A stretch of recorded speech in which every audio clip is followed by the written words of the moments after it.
Now let's see what Giri says. Those days, the key used to be a big made of bamboo, circular shape, ending with a handle projection, and that will hold a cylindrical ball, which was the actual key. The key used to signify that the line track is clear from one station to the next station. This is no more in vogue and would have been made automatic. Also, pointsman on receiving command from the station master will go to the switching cabin, climb up and pull or push the point rod to change the track mechanically. This is also not in practice and could have been made automatic. Electromechanical relays, he put a question mark. Normally, the main line should be through. Only to divert to loop line, change should be required.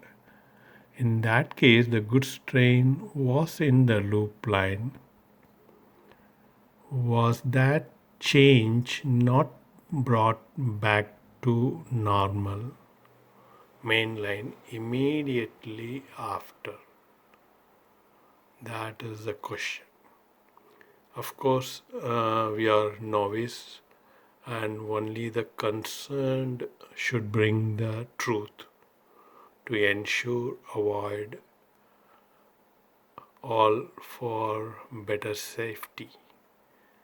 Normally, when the train is going in the main line only, it will continue to run at high speed and will go down in speed when it changes track to loop line, possibly for a stopover. That is from Giri.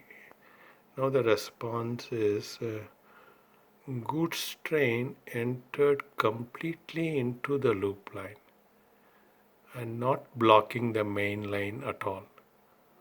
Coromandel driver got green to proceed at full speed in main line. Coromandel driver realized that the train started going into the loop line. Loop line ramp is short. Had the ramp been a long ramp, the driver could have stopped the train.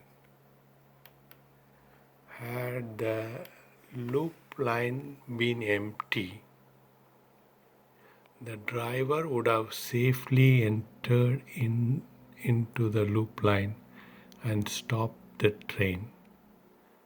Your fully loaded goods train, not with rice, wheat, gasoline, iron ore, like a mountain, was placed on the track. So that was the response.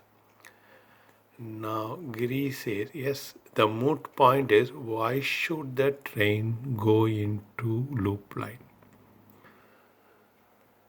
Giri, you have already asked the right question.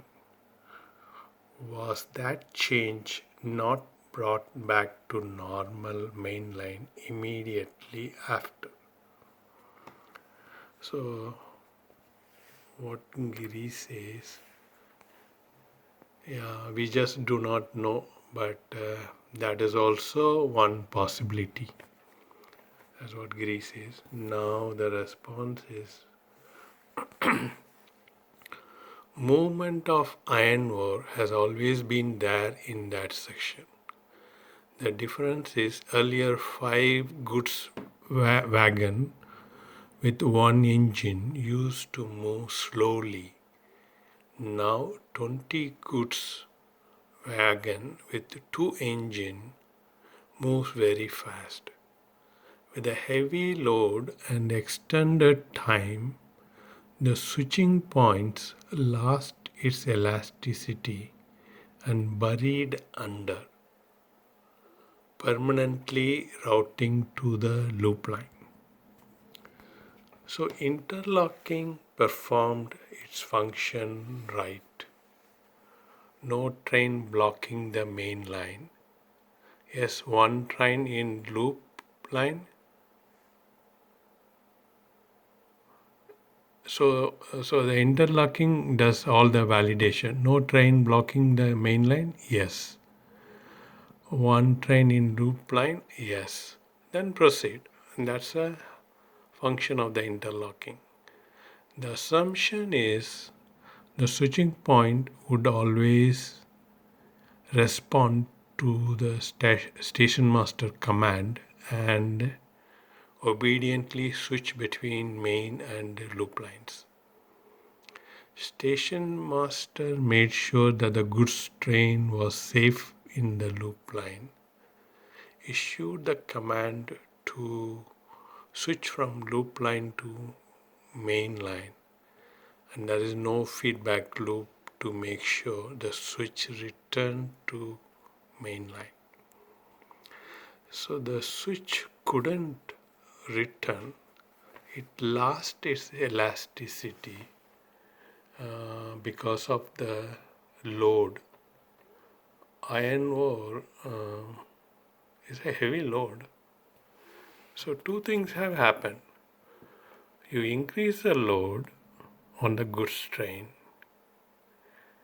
and increase the speed on the passenger train, and not enough room for both to move around. So, it is a basic physics.